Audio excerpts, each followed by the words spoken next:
সংসারের প্রতিটা কাজ সুন্দরভাবে গুছিয়ে সময়ের মধ্যে শেষ করার দায়িত্ব থাকে আমার সংসারকে আমি সুন্দরভাবে গুছিয়ে রাখার চেষ্টা করি সব সময়। তারই কিছু বিষয় তোমাদের সাথে শেয়ার করব বলে চলে এসেছি। নমস্কার বন্ধুরা, রিমি লাইফস্টাইল চ্যানেলের আরেকটি নতুন ব্লগে সকলকে জানাই অনেক অনেক ভালোবাসা ও অভিনন্দন।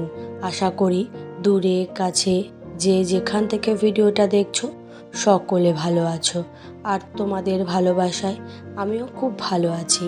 বন্ধুরা, সকাল থেকে শুরু করে দিয়েছি আমার সংসারের সমস্ত কাজ দায়িত্বের সঙ্গে শেষ করব বলে। আমার চ্যানেলে আমি আমার প্রতিদিনের ছোট্ট ছোট্ট ব্লগ শেয়ার করে থাকি এই কাজবাজের মধ্যে দিয়েই।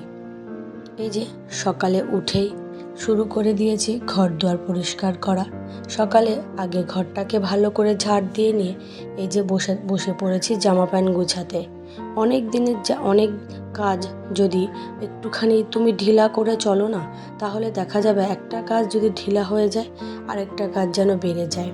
কয়েকদিন ধরে ভাবছি কটা জামা কাপড় আছে গুছাবো, তাই দেখো গুছাতে গুছাতে এমন একটা পজিশনে এসে দাঁড়িয়েছে, এখন অনেকগুলো জামা কাপড় জমে গেছে।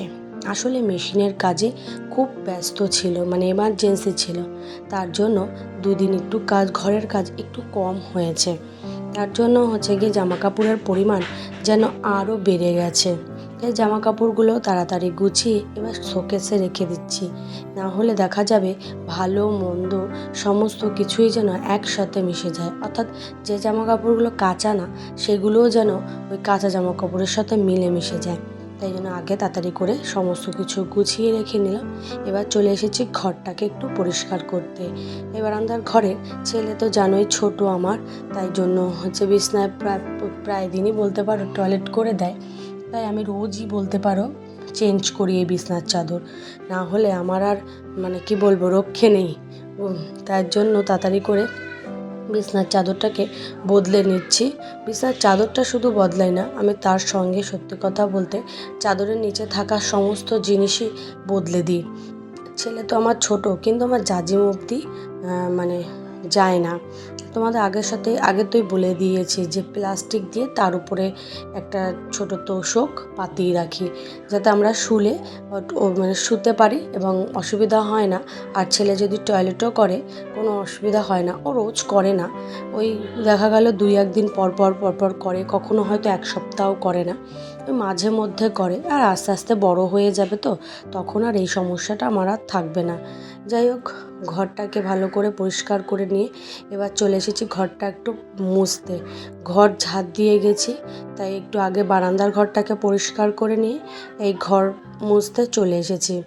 কি আর বলবো বন্ধুরা, সেই প্রতিদিনের মতো তোমাদের কাছে একটাই অনুরোধ, ভিডিওটা একটু লাইক দিয়ে দেখা শুরু করো, আর ভিডিও শেষে সুন্দর করে একটা কমেন্ট করে আমার পাশে থেকো। জানো তো বন্ধুরা, আমার ভিডিওর নিচে একটা দিদি ভাই কমেন্ট করেছে যে তোমার ভিডিওটা দেখতে আমার খুব ভালো লাগে, তুমি যা বাস্তব, তুমি যা সত্য সেই কথাগুলোই বলো। এখানে কোনো প্রবচন হিসাবে, কোনো স্ক্রিপ্ট লেখা হিসাবে কোনো কথাই তুমি বলো না। সত্যি কথাই, আমি কোনো স্ক্রিপ্ট লিখে কথা বলি না, আমি আমার মতন সারাদিন আমি যা করি সেগুলোই তোমাদের সাথে তুলে ধরি বাস্তব ভিত্তিকভাবে। আমার কথায় কোনো ফাঁক নেই, বা কোনো কথার মধ্যে যদি বলতে পারো একটুও মানে স্ক্রিপ্ট লিখে রাখার ছোঁয়া দেখবে তোমরা পাবে না। কারণ আমি রোজ যা করি আমি তাই তোমাদের সাথে শেয়ার করি। আসলে আমার চ্যানেলটাই তো লাইফস্টাইল চ্যানেল না। যাই হোক, সেই অন্ন ভাণ্ডার দিদিভাই, তাকে অসংখ্য ধন্যবাদ জানাই এত সুন্দর কমেন্ট করে আমাকে মানে উৎসাহিত করার জন্য। অনেক অনেক ভালোবাসা রইল আমার তরফ থেকে। যাই হোক, এই যে ঘরের কিছু বাসন ছিল সেগুলোকে একটু মেজে নিচ্ছি। আর ঘর মোছা, ঘর ঝাড় দেওয়া, ঘর বিছনা তোলা, বাসন মাজা, এটাই তো আমার সারাদিনের কাজ বলতে পারো। মেশিন করি আর টিউশনি পড়াই, সেটা হচ্ছে আমার বলতে পারো এই কাজগুলোর বাইরে গিয়ে আমি একটু সময় বের করে করি। এই কাজগুলো তো আমাকে সময়ের মধ্যে করতেই হবে, কারণ একটা বাড়ির বৌদের কাজ তো এগুলো সমস্ত এই কাজগুলো তো করতেই হয় না। যত টাকা ইনকাম করুক না কেন, কথাই আছে না, মেয়েদেরকে খুন্তি নাড়তেই হয়।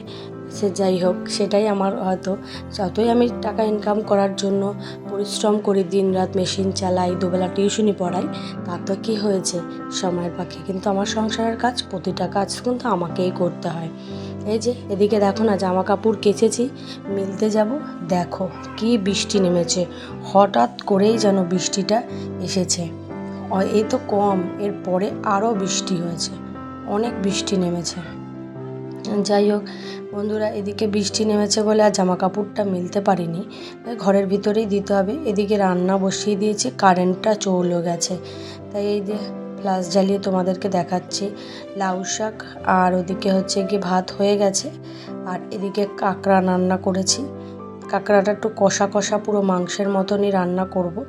যাই হোক বন্ধুরা, আজকের মতন ভিডিওটা এখানেই শেষ করছি। আমি খেতে বসে গেছি, আমার ভিডিও প্রায় শেষে চলে এসেছে। আজকের মতন টাটা, আবার দেখা হবে নতুন একটা ভিডিওতে।